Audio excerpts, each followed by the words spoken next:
மின்சாரம் கொடுக்குறாங்க. மாணவனுக்கு 1000 ரூபாய் கொடுக்குறீங்க, மாணவிக்கு பணம் கொடுக்குறீங்க, தாய்மார்களுக்கு 1000 ரூபாய் பணம் கொடுக்குறீங்க, பஸ் ஃப்ரீயா கொடுக்குறீங்க, இதெல்லாம் கொடுக்குறீங்க. அதோட சேர்த்து பக்கத்துல வைன் ஷாப் தரது தரங்க வைக்கிறீங்க. 3 பள்ளிக்கூடம் இருக்கு, 6 வைன் ஷாப் தரங்க.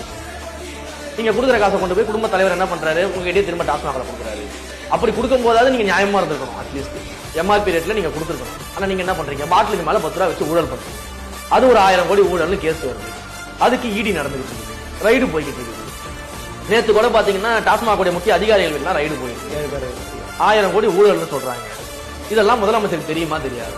இப்படி கொடுத்துட்டு அப்படி டபுள் மடங்கு ட்ரிபிள் மடங்கா நீங்க வாங்கிட்டு இருக்கீங்க, எக்ஸ்ட்ரா வேலை 10 ரூபா வாங்கிட்டு இருக்கீங்க.